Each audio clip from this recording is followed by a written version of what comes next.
Good afternoon. You are listening to KDUX Web Radio, broadcast live from Richland College in Dallas, Texas.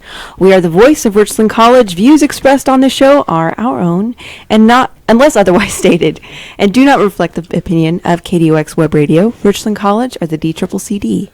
We are the Philosophy Club Radio Hour, and to introduce us today, Trace, take it away. Yeah, so today our topic is art and authenticity.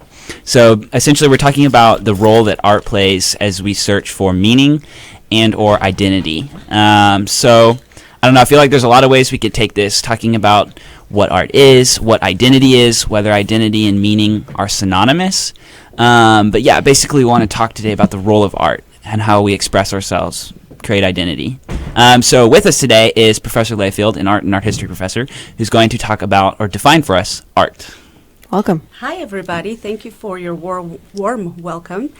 So I'm here also with not only Trace and Hannah, but also with two art students. So let's start with sort of the basic definition of art. And sort of the most stripped down, straightforward definition is that art is a visual expression of an idea that could encompass, a feeling or an idea of sorts. Through the use of a medium and its technical skill, but to actually express a particular meaning. So that's pretty much it. Okay. So a lot of things fall under that definition then. Yes, exactly. It's That's quite very broad. interesting. Okay.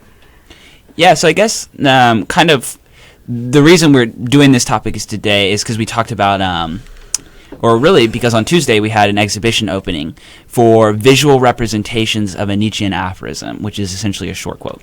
So Nietzsche was a nihilist existentialist philosopher, which is essentially a philosophy that affirms the meaninglessness of life, yet spurs us to find meaning In the meaninglessness. within the meaninglessness. Or assign meaning If it to sounds meaninglessness. contradictory, it's probably because it is, but you don't think about that part. You find meaning. You have to create meaning and create your identity.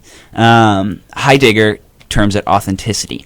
So I guess what we want to talk about today is, why do we create art? Do we create art to find an identity? And in that case, can anything be art?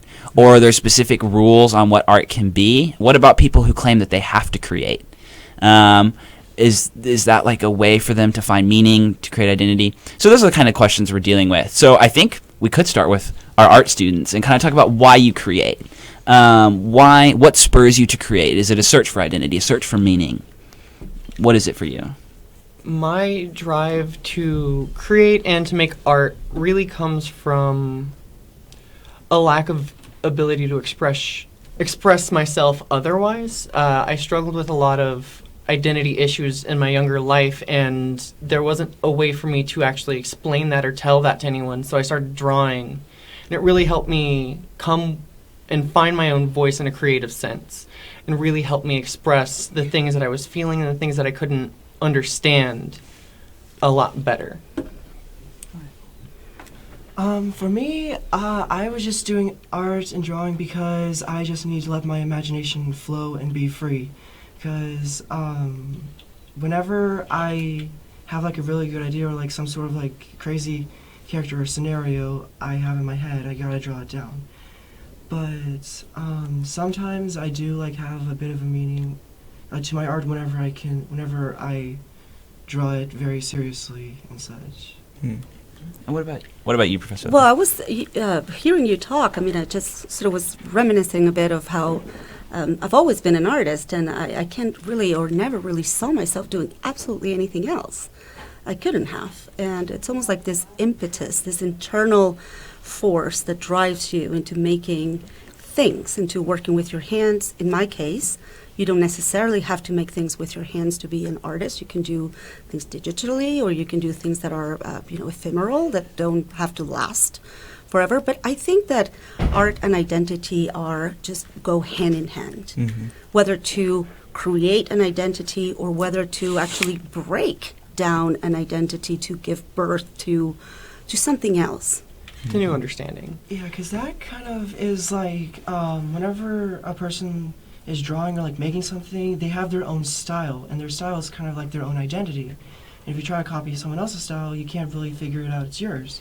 Or you don't really feel like it's your artwork most of the time. Yeah, I agree. Or- So art is a journey of trying to find how to express yourself, how to share yourself with the world, more or less.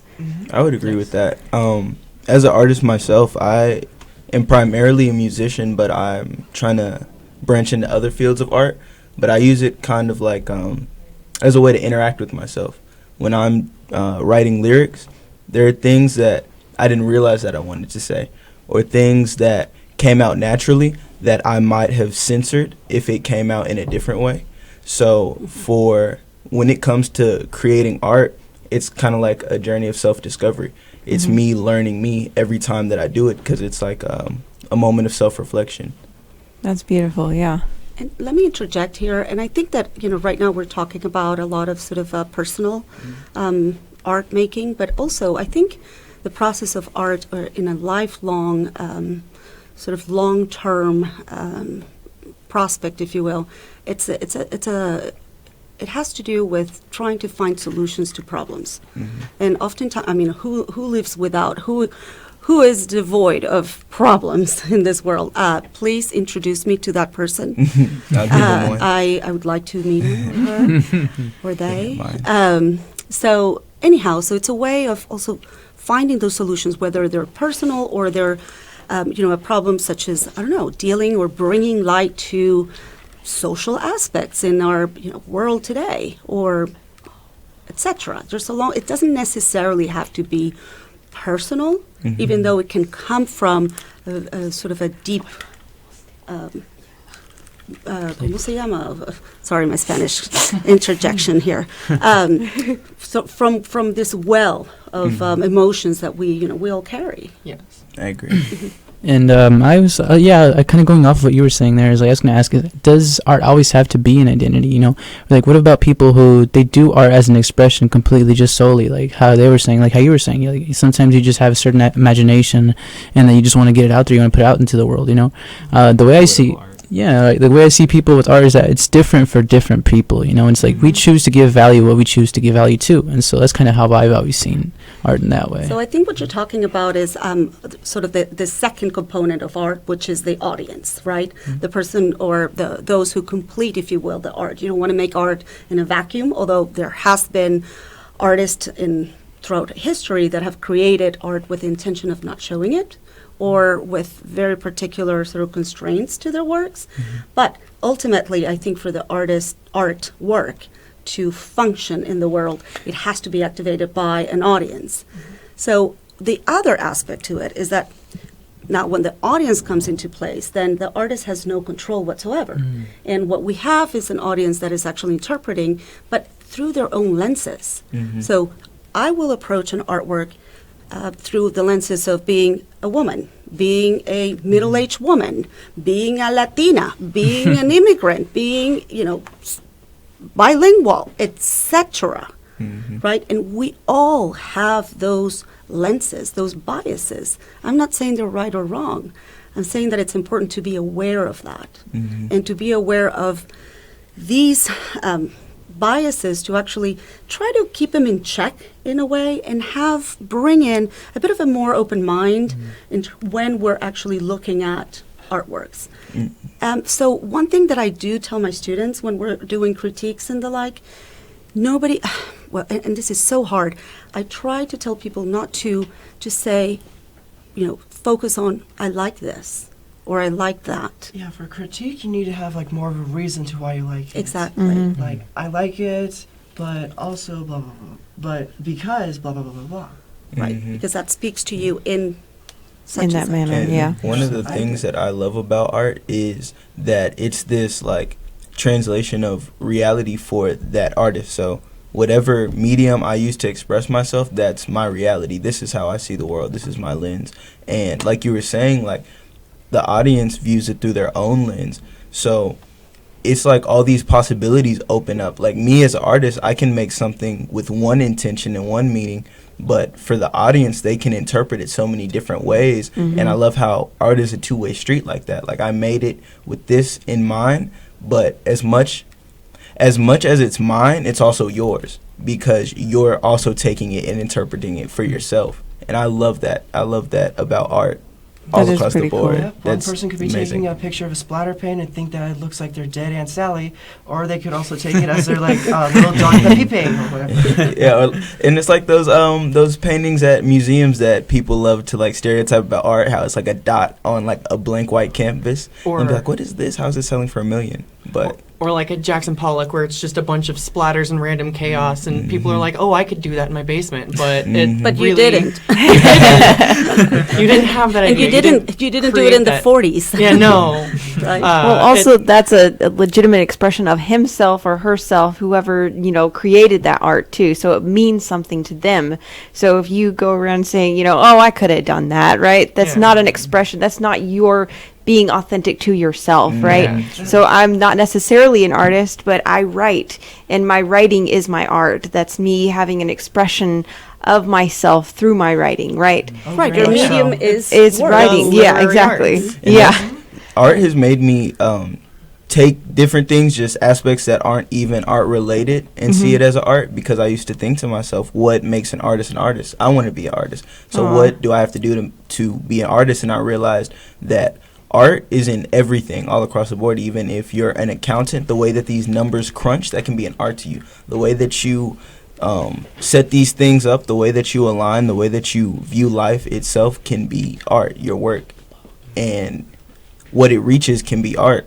And what did you say not too long ago? Just recently? You're gonna have to give me a little more to go off. It was after the Jackson Pollock. Oh, that.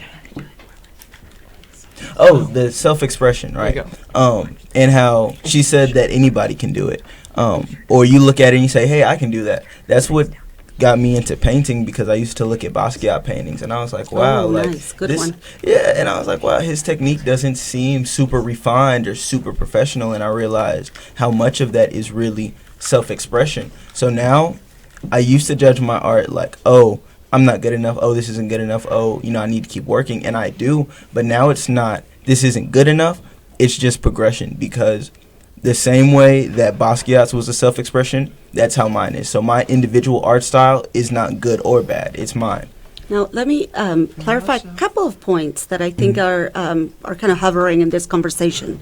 The first one, it's the issue of identity, and then also the issue on what art is and how we are or we want to become artists. So, for example, let me just throw in a little bit of art history. So Jackson Pollock was not, he didn't come up with his dripping or action paintings by himself. He was actually looking at Navajo American paintings. So sand paintings, which are these intricate, beautiful, large-scale designs down on the floor, on the ground.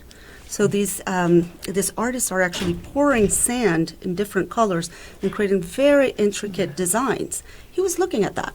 He was from Wyoming, of all places. Jackson Pollock, Peoria, I think it's a city.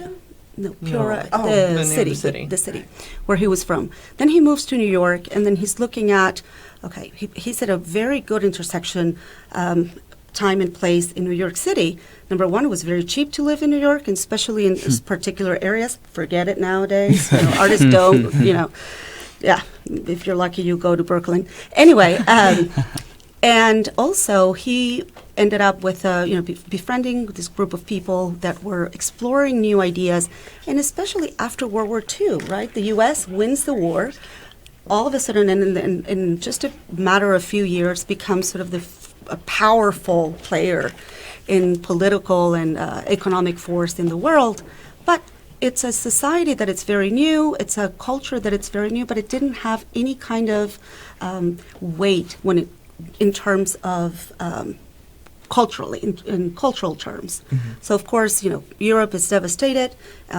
Also, a lot of European artists had immigrated to New York City and concentrated and taught in and around the schools in New York and other places. So there's this great concentration of talent that again, what I'm trying to say, Pollock is actually looking at what American natives were doing. I'm not sure if I'm using the right terminology, American Indians, and then also looking at what other Europeans that have been taught and trained in Europe were doing in the United States, right, to be able to survive.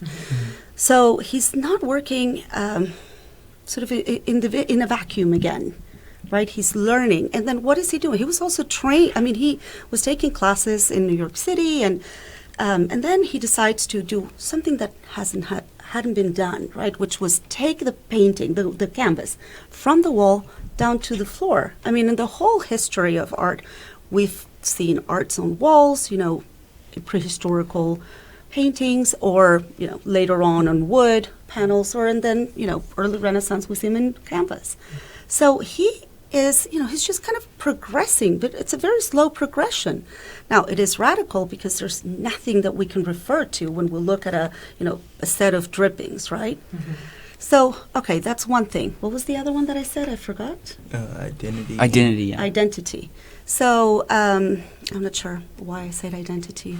I'm going to throw something in here. I Yeah, think there you like a search for identity is equivalent to a search for meaning, a search for personal meaning. I think there's two levels of meaning: the meaning that we find around us and the meaning we find within ourselves. And I think identity is the search for the meaning we find within ourselves.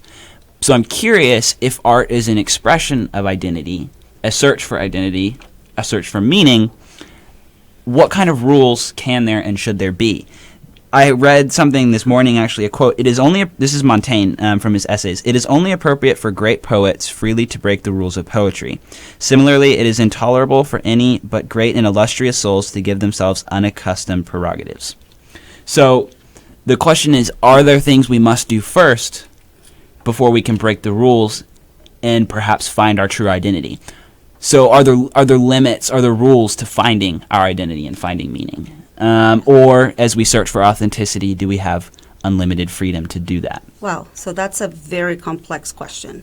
I'm going to try to answer just a part of it, and we can, go on from it. So the first thing that I'd like for art students when they come into a class or into any art program is to actually learn the rules.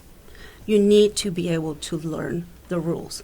One of the things that and also you have to be humble to actually to learn your scales and to learn how to read music. That sometimes is boring, sometimes you have just a gifted ear and you can actually play anything, but what if you can't read music? And after you have all of that sort of foundational work, where you know how to work in oil, for example, or in different or in other media, or grammar, if you will, in English, right? Or in any language. And then once then you're able to actually break those rules. So I think that's actually very important. It's something that I address constantly in my classes. We're learning the rules, so once you know them, then you can break them. And actually you can have the knowledge, the awareness to what you're breaking. Okay, so continuing on. And that makes it more meaningful, or? Well, I think it just makes it, I think the intention is there, more present, when you actually know that you're about to break from something, rather than, a less, a more naive approach to making. I've never been a fan of rules when it comes to art. Same. I do break a lot of traditional rules in my art, and I like to try and just free flow create and come up with the impulse-based idea that I have. And I think that requiring people to go through training to make art in general kind of strikes those who don't have access to that knowledge. Like, there are artists all over the world who don't have access to learn the traditions of oil painting. They don't have that access, and they still make wonderful, beautiful art.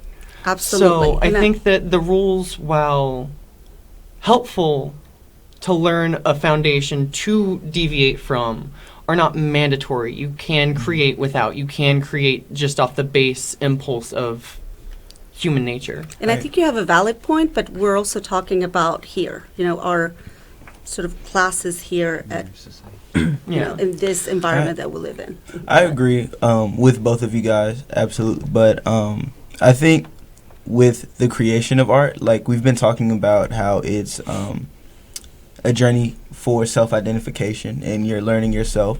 And the way that people learn themselves, it's as varied as people themselves. Everybody is going to have their own ways of learning themselves. And I think that by teaching a structure, that's always helpful. But for some people, it can be detrimental because art is about creation and uniqueness and originality. So if you start off with just creating with no rules and approaching it from an almost, like you said, a naive sort of approach, I think that you run the chance of coming across something completely original, completely you, without even meaning to break rules, because there's no rules that you're following in the first place. You're unaware of rules and you're not operating within a structure of rules. You are creating in the most raw form that you know, which you may not have a lot of knowledge, so your creation may not reflect how deep that you want it to be at first. But I think building off that and just continuing to work on your art, structure or not, rules or not, you can really find a way to express your true self. Yeah, and I agree with what you're saying. I kind of have a similar sentiment. I feel like we have to have a certain foundation, definitely, because even if we can say, oh, well, we don't follow the rules, we don't know of them, even if you don't know of them, when you're creating it, you're possibly unintentionally still following them, and I would kind of want to relate that to the idea of identity. Is that what makes a person a person? Some people could say something like the idea of morality, that's a certain rule, and if you break certain rules like that, like if you break your morality, then is that something that's just so on and so forth? But there's levels to morality, and there's levels to originality as well. And so I would say, like how you guys were saying, it's different from person to person. It's different from the creator, and that's what I would. I just think with rules, you run the risk of discouraging a lot of people, because there are a lot of artists who will look at the rules and learn it and say, okay, I want to break it. But there's a lot of artists who will only operate within those boundaries of rules and limit themselves. And it almost becomes like a crutch, with learning how to read music and learning how to play a piece, with that music. And then it becomes like a crutch that you have to use in order to play the piece, because you can't, feel it, Yeah. And I feel like you could definitely break some norms if you don't abide by rules. If you break them, but if you just completely ignore them in the first place, you can create new norms, because interesting. The only way to learn something new is to just walk and take the first step. Right, but how do you learn something new if you don't have background, any kind of background or any kind of foundational work? So I really ask a child that. I think if you build your own. Well, but okay, so let's use an analogy of cooking. Mm-hmm. So if you've never cooked, right? How toss how some do you, meat in a pan. See what happens. How do you know to toss the meat in the pan? Right, exactly. Yeah, exactly. Jimi Hendrix is a good thing that I really enjoy, because one of the main rules of playing a guitar that they'll teach you is if you're right-handed, play a right-handed guitar. If you're left-handed, play a left-handed guitar. He taught himself how to play guitar completely on his own. Mm-hmm. He created his own style in playing left-handed guitar on a right-handed guitar. He learned completely outside of that. He taught himself most of what he knows. Mm-hmm. And that gave him his uniqueness. It gave him his specialness without having to go by any set rules. He built his own rules. He built his own foundation to build off of from the future. Mm-hmm. How many Jimi Hendrix do we have? We have one. Right. I'm just we saying also that have we Prince. He still had to learn. Didn't he still have to learn what a chord is, and essentially how to even play an instrument? You're right. He deviated, but still, there's still that foundation there. Regardless. And by the way, I'm not saying don't deviate. Just learn the basics and then break the rules. Well, it begs the question, can you have freedom without boundaries? For instance, earlier when we were talking about, earlier we were talking about the way that maybe people in a different part of the world don't have access to instruction in oil painting. Mm-hmm. And the point is they have different rules. Mm-hmm. It kind of mirrors the way that we're introduced in society, right? There are rules and customs that we learn. Different societies have different customs. So even with this creation of art, we're seeing a process that is parallel with our own search for identity, and that we enter maybe either a typical course of instruction for painting or enter a society. There are rules we have to learn first before we can break them and have freedom. Because if we don't have boundaries, we don't have a point by which we can judge our freedom. Does that make sense? Yeah, like, we do could we rob need a bank a and point then of no one would ever reference? know it. Just like I think in outer space, like I don't think at a certain point you're not moving anymore because you can't. There's nothing to judge your movement off of. There's no planet or star or whatever by which you can judge your speed or judge your movement. So you're essentially not moving. And so the point is, like, can we have freedom if we don't have a point of reference by which to know that we're free?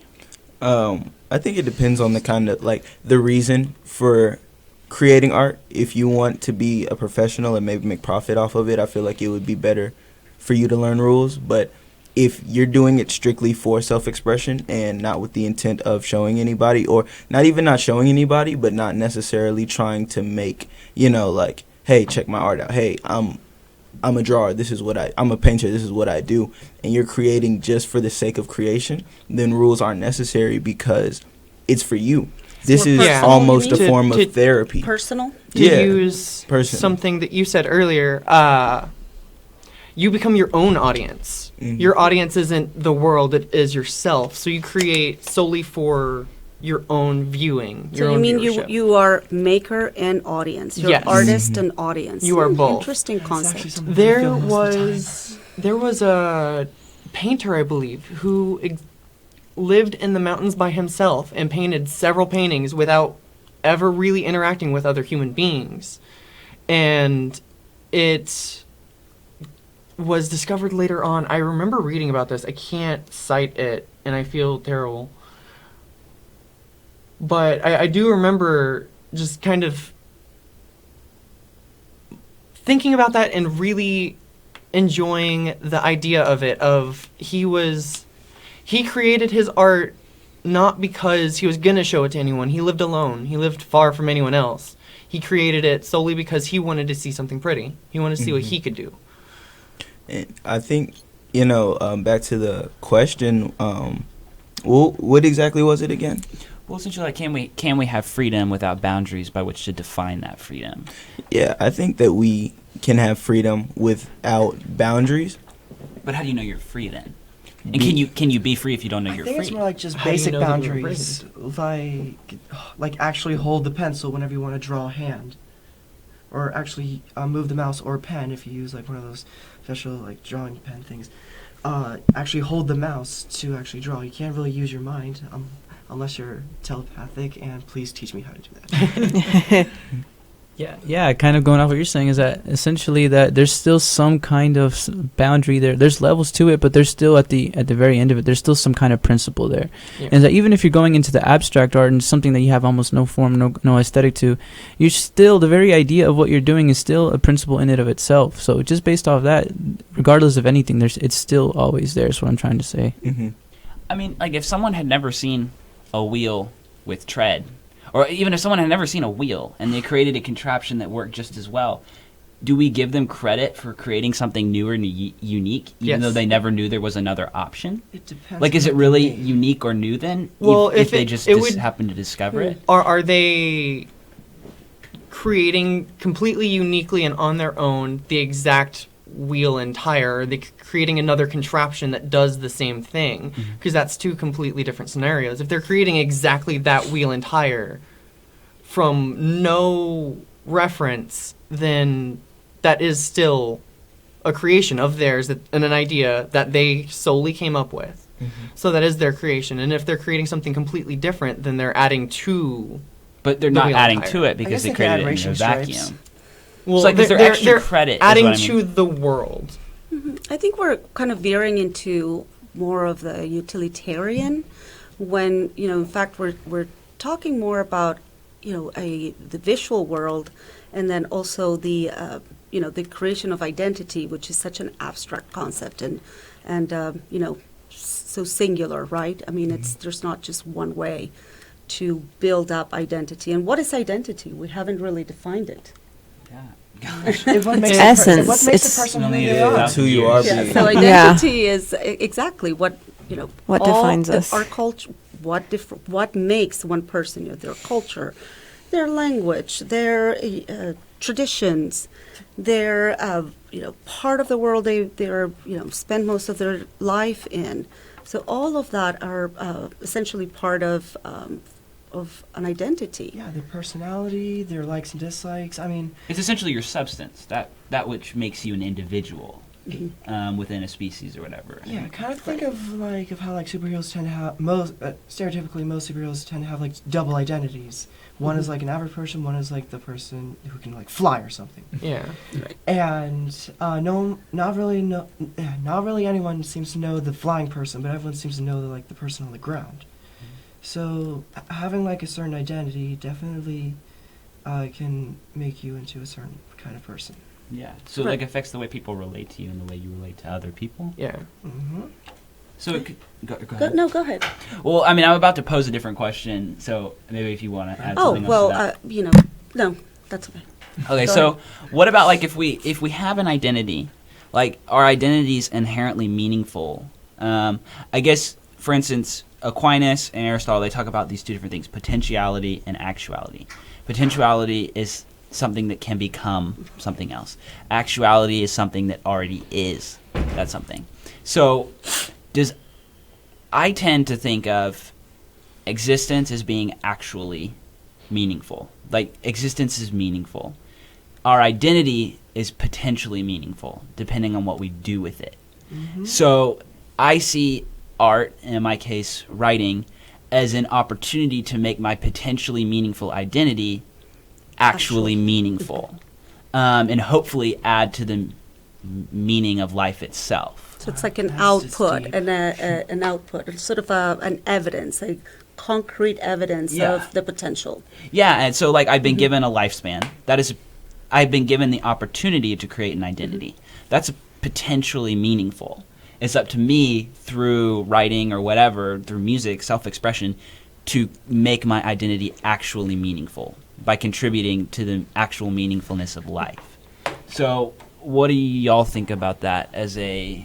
I guess I don't know. So I kind of just want to ask you a question to that. So what if a person doesn't act on that potentiality? Are they unoriginal in that instance, or do they fail to have an identity, Do Or- they fail to be meaningful?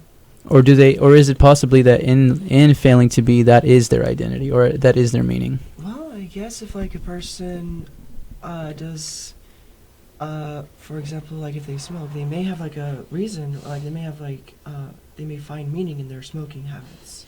Yeah, I feel like it's hard to. Although don't smoke, kids. I feel like it's hard to absolutely judge the meaningfulness of an identity. I feel like as long as you create an identity, that can be actually meaningful to you. Yeah. I feel like it's only when we make it relative to life itself, the meaning of life, can we judge identities on how actually meaningful they are.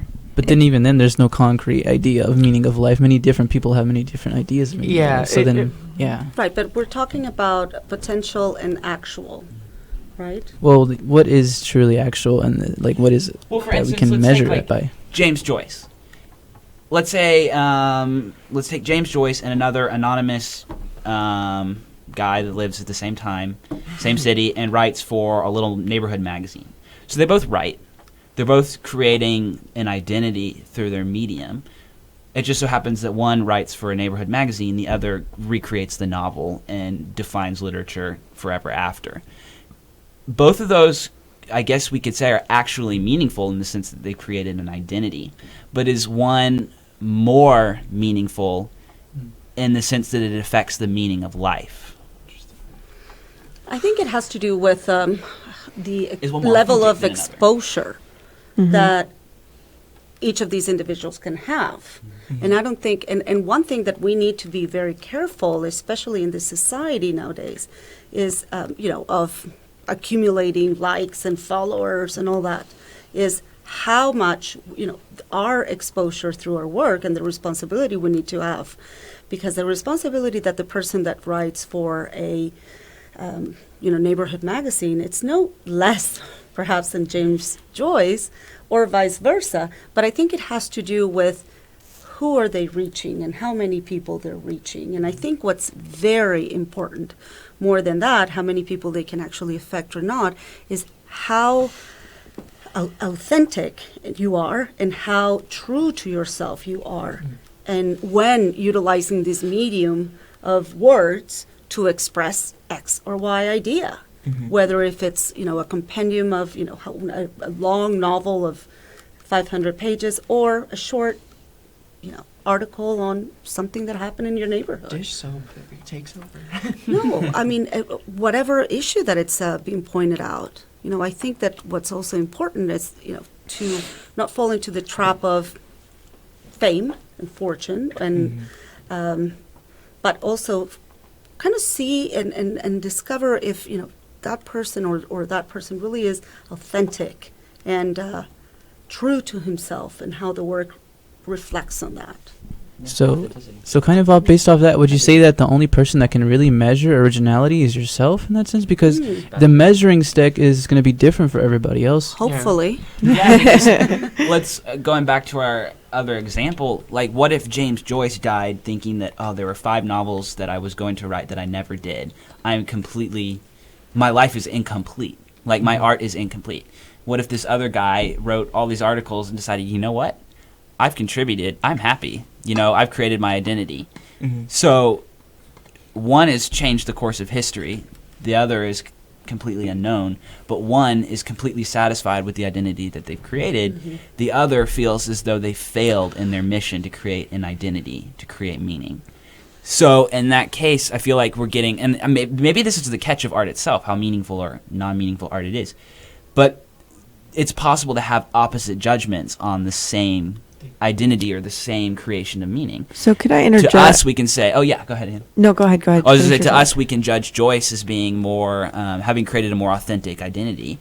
But maybe the individual himself feels like he's failed in his mission. Does that make sense? If the individual himself feels like he didn't make his self-identity, then is that the truth? If he himself, the person himself, felt like I did not live up to my potential, is that true?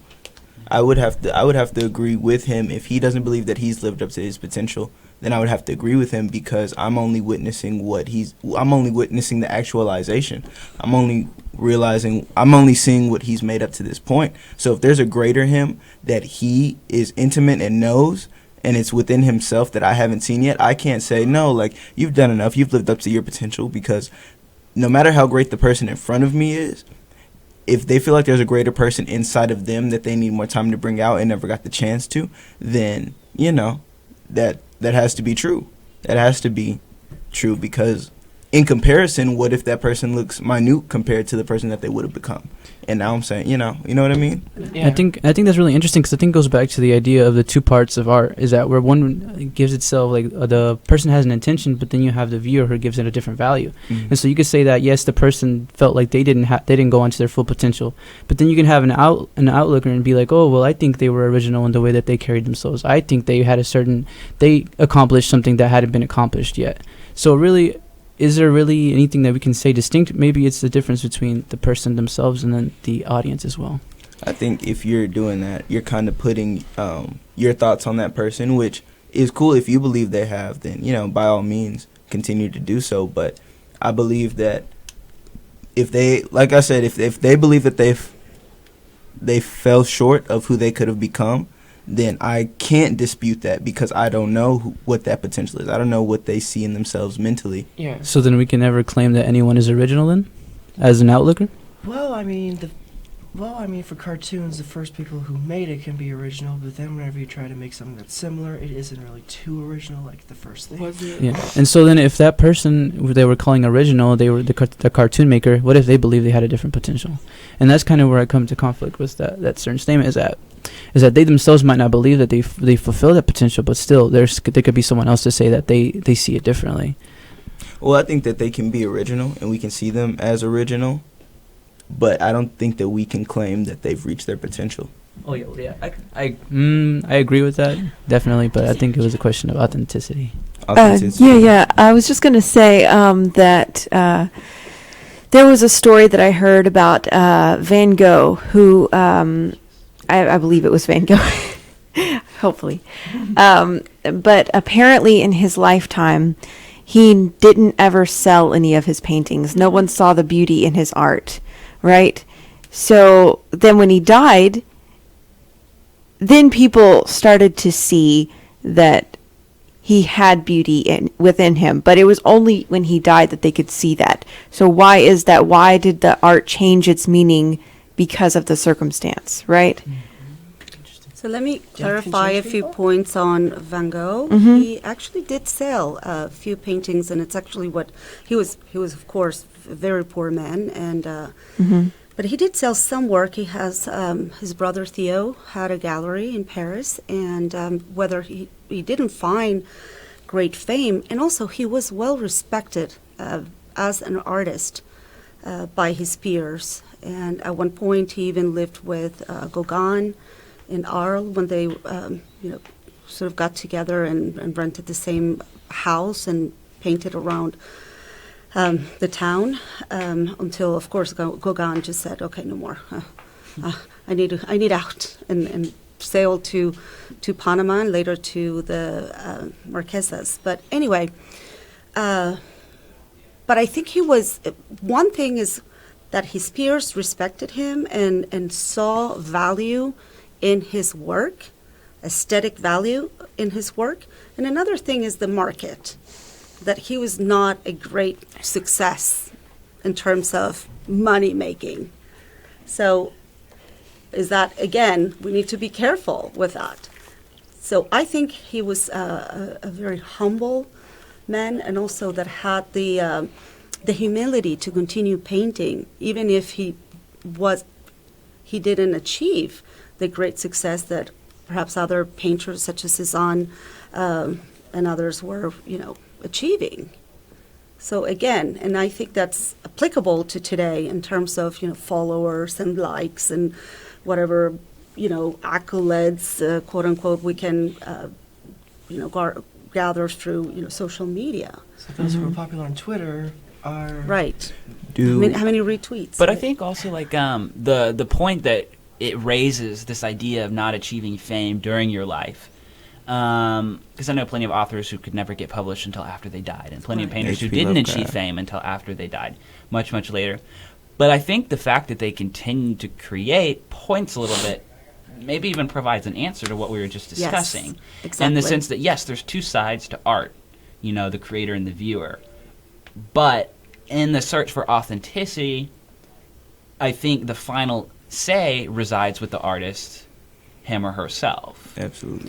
Because it's your authentic experience, your identity, your meaning that you're searching for through this process of creation. And if you feel as though you have achieved it, no matter what the critical reception is, no matter what the audience sees, I think that the ability to claim victory lies with the artist alone I agree. in the search for authenticity. And, Because you, and it's you kinda have like to what you say were that saying yourself. about- It's almost like, I'm sorry, but it's almost like saying, what do you prefer? Do you prefer to have the numbers in the bank, right? Or you prefer to be respected? What is going What on? is going on?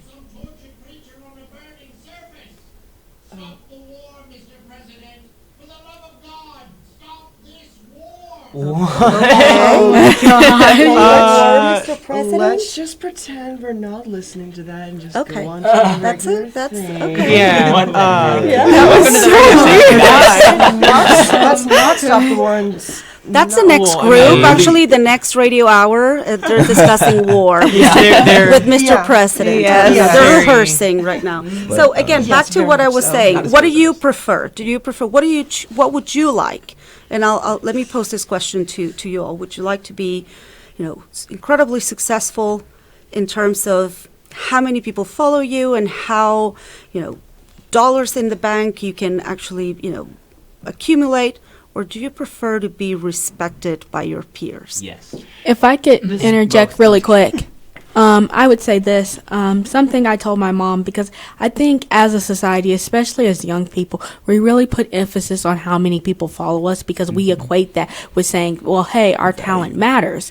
But one thing she told me is that you will never really understand your impact until after you're gone. So really, you will never know how many people you touch if they never come out and say, hey, this means something to me. So you can do something your entire life and never get acknowledged or feel like you've been acknowledged, but that doesn't mean that your You art haven't hasn't done had anything. hasn't had any value, or what you said hasn't touched someone. It could, you're just not aware of it. And saying that I was gonna ask earlier, like I was gonna ask, why do we associate the success of an artist with how many people that they've reached? But then I realized with art, a lot of its power lies in influence. The more that you influence, the more people that you reach, the more that you have influence, and the more that you influence, the more that we'll see works like yours in the future. So I can understand why. Desire to share your vision.